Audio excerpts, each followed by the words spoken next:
Et pendant ce temps, le gouvernement de Doug Ford ne semble pas vouloir capituler. Le projet de loi qui prévoit l'abolition du commissariat aux services en français et l'abandon d'universités francophones pourrait être adopté dès mercredi à Queen's Park. L'avocat Ronald Casa, qui est spécialiste en droit linguistique et qui était derrière la bataille pour sauver l'hôpital Montfort, a pris part aux manifestations à Ottawa. Il est avec nous pour en parler. Bonsoir, Maître Casa. Bonsoir. J'aimerais vous entendre d'abord sur l'ampleur de la mobilisation. 14 000 personnes, plus les supporters. Qu'est-ce que vous en pensez? Bien, c'est absolument extraordinaire. C'est le plus gros rassemblement, je pense, dans l'histoire de la communauté franco-ontarienne. Ce qui est extraordinaire, finalement, c'est que ça s'est fait partout. Il y a eu des grosses démonstrations de plusieurs centaines de personnes dans toutes les communautés. Plusieurs villes au pays, puis plusieurs des petites villes en Ontario. Puis lorsqu'on regarde le pourcentage de personnes d'un coup de 700 à 800, c'est un pourcentage important de la population. Puis je dois dire que c'est clair que le message que tout ce monde-là voulait envoyer, les jeunes, les moins jeunes, c'est qu'il voulait confirmer à M. Ford que c'est vrai que ces institutions-là sont importantes pour la communauté. Un fait inusité aussi en fin de semaine, le Ottawa Citizen, qui est un journal anglophone, a publié un éditorial en français qui prend position en faveur des Franco-ontariens. Qu'est-ce que vous en pensez? Bien, je trouve ça absolument extraordinaire. Puis ça démontre, je pense aussi beaucoup, le cheminement qui a été fait depuis plusieurs années. Il y a 20 ans, quand on était impliqué dans le dossier Montfort, c'était pas évident, premièrement, même d'obtenir l'intérêt des médias anglophones, pas seulement de prendre des positions en notre faveur. Puis là, on a un journal qui est très respecté dans la région, un journal finalement où, écoute, c'est le journal de la communauté anglophone, puis que finalement l'éditeur dit, écoute, nous autres, on tranche en faveur, puis quelle meilleure façon, il n'y a pas de meilleure façon d'envoyer un message à la communauté francophone pour dire, écoute, on est derrière vous, que de le publier en français en anglais et en français. C'est extraordinaire. Bon. C'est vraiment un geste de solidarité incroyable. C'est pour dire combien les choses ont évolué quand même en 20 ans depuis l'époque de l'hôpital Montfort. Vous disiez, on avait de la misère à avoir l'attention des médias anglophones. Bien, je dois dire aussi, ça démontre que c'est vrai que c'est important. Pour que l'Ottawa Citizen dise, écoute, ces institutions-là sont importantes, il envoie le message en anglais et en français. Puis juste même pour M. Ford, pour notre premier ministre, de lui voir que dans le journal le Citizen, ils l'ont fait dans les deux langues, ça lui envoie un message, écoute, c'est vrai que c'est important.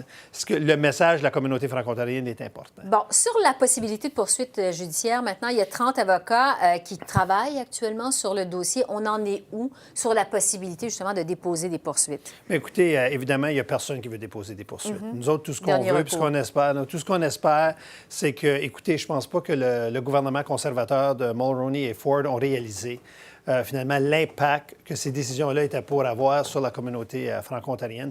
Là, ils voient l'impact. On ne pourrait pas être plus clair de comment que l'impact va être désastreux. Et là, ce qu'on espère, c'est que ça ne se fera pas. Mais si jamais nous sommes obligés, puis écoute, il n'y a personne qui veut y aller, mais écoutez, il y a eu une argumentation qui se développe. Il y a eu beaucoup de jurisprudence récente, des gros dossiers à travers le Canada, Cour suprême du Canada. Et puis, on a plus d'une trentaine de juristes, des juristes, plusieurs avec beaucoup d'expérience dans les différents domaines, droit administratif, droit constitutionnel, qui se penchent sur la question pour s'assurer qu'on puisse développer l'argument le plus solide pour faire valoir la position de la minorité linguistique. Mais là, vous dites que le gouvernement Ford voit finalement l'impact, les conséquences de cette annonce-là. Pourtant, le projet de loi qui abolirait le commissariat aux services en français et le projet d'université francophone serait déposé mercredi à l'Assemblée législative. Quand même, il veut aller vite, là, lui, là. Il veut aller vite, mais aussi, puis il faut dire que, écoute, même aujourd'hui, le comité qui étudie le projet de loi l'étudie. L'Assemblée de la francophonie de l'Ontario est là aujourd'hui pour faire une soumission, finalement, au comité. Puis la soumission de l'Assemblée, mais c'est le message de toute la communauté franco-ontarienne qui dit, écoutez, on les a besoin, ces institutions-là. Donc, on vous demande, écoutez, vous avez des objectifs que vous voulez réaliser en tant que gouvernement. Vous pouvez tous les réaliser sans, finalement, toucher à nos deux institutions qu'on a besoin. Mais pensez-vous qu'il va revenir sur sa décision de Moi, déposer ce projet de loi-là? Moi, j'espère qu'il va revenir sur sa décision. Je peux vous dire que ça ne serait pas la première fois. Puis, il faut dire aussi que c'est une situation où c'est pas comme le gouvernement a commencé avec l'intention de vouloir faire certaines choses. Je pense que le gouvernement avait l'intention d'écoute, on essaie de trouver des façons de sauver de l'argent. Quelqu'un leur dit, écoute, comment on peut sauver de l'argent? Quelqu'un dit, hey, il y a toutes ces nouvelles, il y a toutes ces universités-là, des projets, il y en a une qui est commencée, mais qui va ouvrir les portes, mais peut-être on peut retarder tout ça pour sauver de l'argent. Alors, sans penser finalement à l'impact, mais maintenant, ils ont connaissance de l'impact. Parce qu'ils ont quand même reculé un petit peu. Le gouvernement a quand même reculé un peu il y a 2 semaines de cela. Bien, il y a quelques jours, le gouvernement a reculé un peu. Puis je dois dire que puis nous autres, on a vu ça comme un signe, pas juste qu'ils ont reculé, mais ils ont aussi dit, écoute, on veut vous parler. On veut avoir un pourparler, on veut comprendre plus qu'est-ce qui est en train d'arriver. Puis finalement, c'est ce qui se passe maintenant. Donc, écoute, je dois vous dire, on a confiance que finalement, le gouvernement, lorsqu'il va procéder éventuellement, quand le projet de loi va être déposé, qu'ils vont dire, écoutez, c'est pas nécessaire. On n'a pas besoin de causer ces torts irréparables-là. Ouais. Ces institutions-là peuvent continuer, surtout l'université. Écoute, le gouvernement fédéral a déjà annoncé paierait la moitié. Ils sont prêts à payer la moitié. À condition que le gouvernement de l'Ontario fasse sa part aussi. Sauf que oui, mais une chose qui est intéressante, c'est qu'il y a des précédents. Le gouvernement a déjà annoncé fédéral qu'ils peuvent payer aussi le premier 4 ans.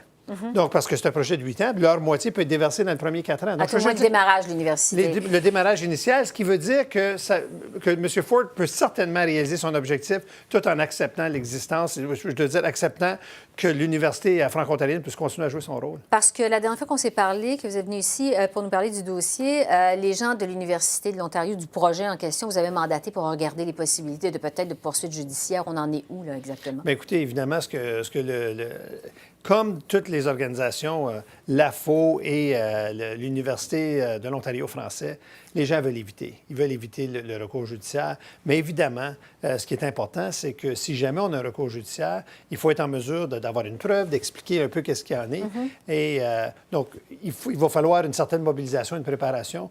Mais finalement, je dois dire que c'est des énergies, c'est beaucoup d'énergie d'aller devant les tribunaux, puis c'est de l'énergie qui devrait être utilisée présentement pour s'assurer que l'ouverture en 2020 de l'Université franco-ontarienne se fasse avec éclat quand les 320 premiers jeunes vont arriver. C'est sur ça qu'ils veulent concentrer leurs efforts. D'ailleurs, lors de la manifestation en fin de semaine, ici à Ottawa, vous avez pris part, je le disais, d'entrée de jeu à la manif et vous vous êtes adressé directement au premier ministre ontarien en anglais pour être sûr qu'il vous comprenne. Et vous avez dit, on va gagner. De toute façon, on va gagner. Ça va être comme l'hôpital Montfort. On va gagner. Vous êtes à ce point-là confiant. Écoute, ce qu'on lui a dit, le message était qu'on n'a pas le choix que de gagner. Quand on a dû défendre pour avoir nos écoles primaires et secondaires et nos collèges francophones, mais écoute, on a eu gain de cause. Pourquoi on a gagné? On a gagné parce qu'il fallait qu'on gagne, parce que les institutions sont essentielles. Puis maintenant, l'Université de l'Ontario français, c'est une institution qui est essentielle. Puis donc, on dit à M. Ford, écoute, il faut qu'on travaille sur ça ensemble. C'est quelque chose de grand, puis on veut qu'il fasse partie de, finalement, la réalisation de ça. Puis c'est ça qu'il peut faire. Puis c'est la décision qu'il doit prendre, puis c'est la décision qu'on lui demande. Qu'est-ce que vous pensez en terminant d'Amanda Simard, la députée, finalement? Moi, je dois dire qu'Amanda, elle est tellement impressionnante. Puis je dois dire qu'elle a inspiré plusieurs franco-ontariens, elle a inspiré des personnes à travers de la province, à travers le pays. Puis la chose qui est la plus impressionnante, c'est une fille qui avait 8 ans, était à la manifestation de l'hôpital Montfort. Elle était jeune, elle avait son T-shirt. Puis on peut voir l'impact de protéger les institutions sur tous les jeunes de la communauté, puis comment que ça te marque. Puis elle s'est vue aujourd'hui avec la possibilité de jouer un rôle très important pour assurer la survie, puis elle a joué le rôle au maximum. C'est absolument impressionnant.